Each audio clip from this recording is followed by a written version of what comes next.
American Handgunner Insider. Hi, folks. Tom McHale here, editor of American Handgunner Magazine, with another episode of American Handgunner Insider. We have a special treat today. If you are a subscriber to American Handgunner, you should have gotten the March-April edition by now. If you're not a subscriber, you'll see it in the stores in about a week or two.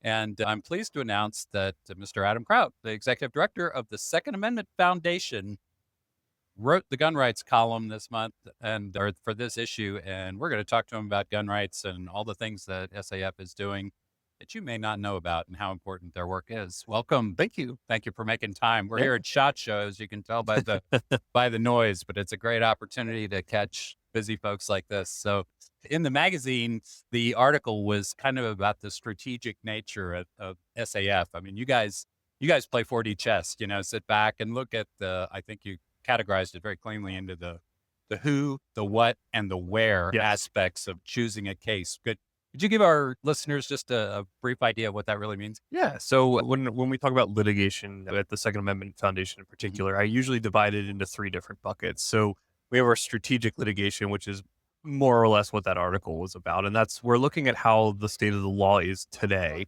across the country and how we want to shape it for tomorrow. So based on that, we look at the types of cases we want to bring, what the topic is, the best courts to bring those in, and the people we need in order to be able to do that. So once we have all that information of we want to tackle this particular issue and these courts are more favorable and they're in a jurisdiction where we can actually bring that lawsuit. So for instance, if we're talking about an assault weapons ban challenge, we're limited to areas where we can do that because you need to be in a place that has an assault weapons ban challenge. Right.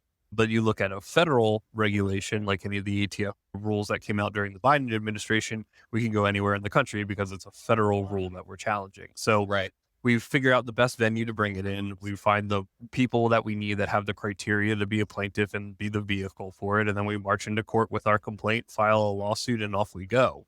Yep. So that's the big thing, strategic. Then there's two other buckets. Those are what I call reactive and opportunistic. So reactive, the best way to kind of characterize this with an example would be post-Bruin. Bruin comes out, Supreme Court says, well, carry, is part of the constitutional right. You need to let people carry. And what happens? Right. States like New York, California, Maryland, others implement laws saying, okay, you can carry here, but you can't carry in all these sensitive places. And the sensitive places were pretty much everywhere. So it acted as a total ban on carry anyway. Right.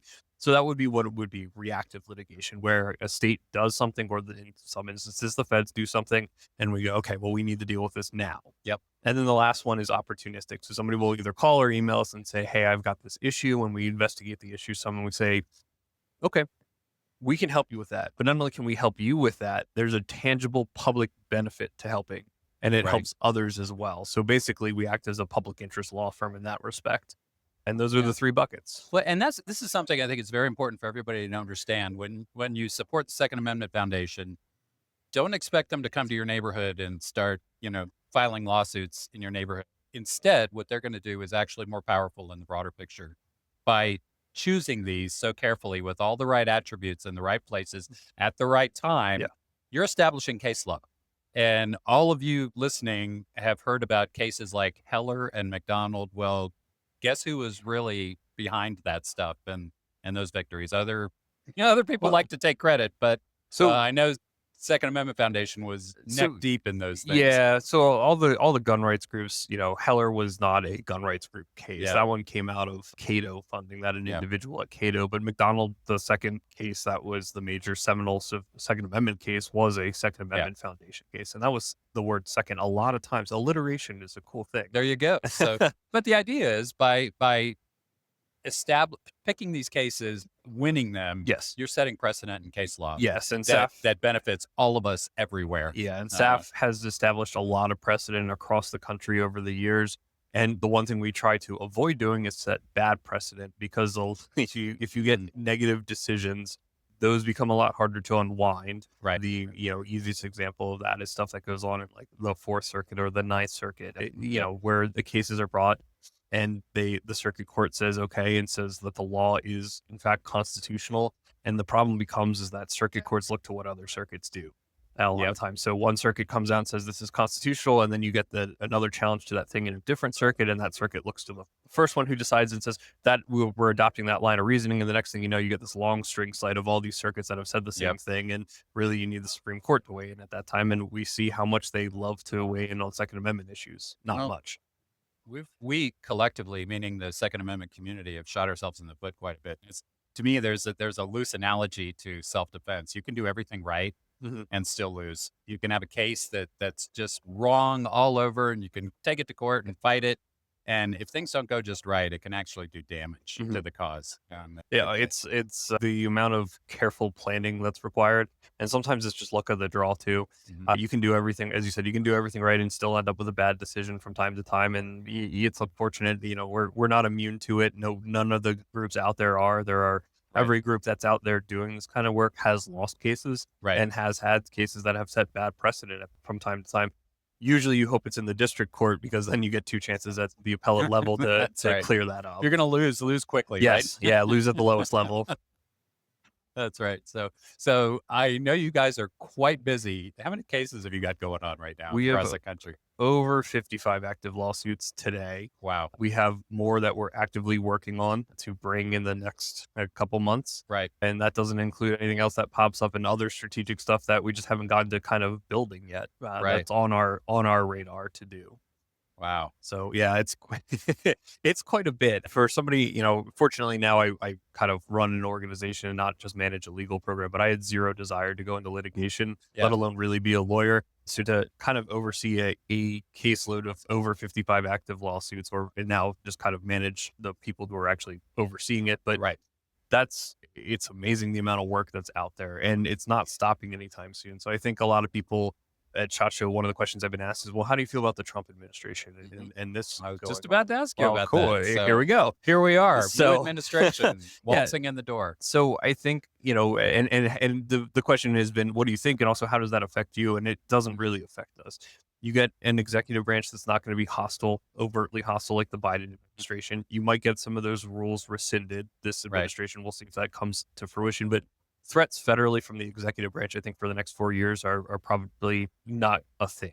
Right. Congress, whether or not they do decide to act or not is questionable. The question I pose to people is, how do you get to 60 votes in the Senate for anything, whether it's pro or anti? So not looking so hot for congressional action, which means then that blue states are still going to do blue state things. The resist the Trump agenda has been out there on their rally cry. They're still going to pass anti-gun laws. Look at Colorado, looking at assault weapons ban right now. I just saw that. And then of course we have our current docket that we're fighting through. That cases are in all different stages, everywhere from the trial court having started somewhat recently. Right. Those at the appellate level, those up on cert petitions to the Supreme Court. And then all the laws that are currently on the books that we're looking at as to, okay, we can attack these now. And also when these cases finish, they're next on our list of things to do. So we have plenty of work, unfortunately. Yep. And it would be nice to say, hey, we're done. But unfortunately for us, that's not the case. Yeah. It's a never ending battle. Yeah. And we need to remember that. So, well, that's a great segue. So what can people out there listening today, what do you want them to do? What can they do? And I know the easy answer is make donations. Lawsuits are expensive. I can't even imagine the legal bills behind 55 active lawsuits right now. So clearly that's one, right? Sure. I'll say it so you don't have to. I'll say it too. I mean, money makes the world go round, right? But there's plenty of things that people can do. I mean, I think number one is become involved politically. Vote and make sure your representatives, hear your viewpoint on things. Yeah, for sure. The second part is money. Groups like the Second Amendment Foundation are operating on the generosity of our members and donors and supporters. Right. It doesn't just fall off trees. We're fortunate enough to have a number of corporate supporters who have seen that the work we do and they believe in us. So they do chip in. But SAF, I would say, based on the numbers from last year's, revenue that came in, about 90% funded by the individual. Wow. Yeah. And over 80% of every dollar. That's fantastic. Over 80% of every dollar that comes into SAF goes directly to the work. So that's the other thing. We're good stewards of your money. We make sure that you're giving us money and entrusting us to use it for what we say. And we do, in fact, go and do that. The other thing is, do share in brand awareness, right? Right. Let people know about the Second Amendment Foundation. Go check out our website, saf.org. Look at our work that we're doing. We have case pages for all the cases that are up there. Follow us on social media, repost our stuff, comment. All of that helps. Subscribe to the emails. I get those too. Yeah. And it's really nice to know what's going on. Yep. We have a weekly update that goes out Yep. so we don't flood your inbox constantly with, this thing, that, or the other. We just condense it all down into one, and it's kind of like a weekly digest that you get to see what our work was for the week. Right. So yeah. Fantastic. Well, good deal. I always like to add, take somebody shooting. Yes. Because every time you take somebody shooting, one, they love it. Mm-hmm. I've been doing that for decades, and I've yet to have somebody, an anti-gun person who's scared of guns, I've yet to have somebody say, I don't know if I want to do that again. Every single time, when can we go again? And the more people we get that are kind of having their eyes opened, enjoying it, understanding more about shooting sports, the more pressure there is on that 60 vote wall you were discussing before. So that's and here's an anecdotal story for that. I might have told you this last time we chatted last year, but I grew up in a house that was anti-gun. Like my parents did not own guns. They were not something that were looked favorably upon. I learned to shoot in Boy Scouts, and so I bought a gun when I was 18. I bought a shotgun, hid it under my bed. They found out, told me to get rid of it. Didn't. I turned 21. I turned 21. I bought a handgun, got a carry permit, and they were less than thrilled about that. And I got constant pressure for them to, like, guns are bad. The usual mantra of all these things. And then one day out of the blue, my dad asked me to take him shooting. Okay. So we went shooting, and that stupid grin that was on my face at scout camp when I was 12, pulling the trigger for the first time, was now on his face. And he went from being completely anti-gun to, okay, and bought some handguns and got a carry permit, but still didn't think AR-15s and 30-round magazines were anything anyone needed. And it took about close to a decade, but he's gone from staunchly anti-gun because he had zero experience with guns and never had been exposed to it, to not only does he think people like AR-15s should be available to people, but he believes people should own them and they should have magazines that are capable of holding 30 rounds and, more than 10. So it's not always a fast process, but that's the other way you can help win the culture wars, by introducing people and giving them a positive experience so that they can make an informed either decision. And at the end of the day, maybe they just say, like, hey, cool, not for me, but I'm not anti. You want to do it, go live your life. And that's worst case scenario. You know what? I bet it's safe for me to say that if all of us did enough of that, we could put you out of business, and I bet you wouldn't mind. No, I don't want to do this for the rest. I don't want to do this for the rest of my life.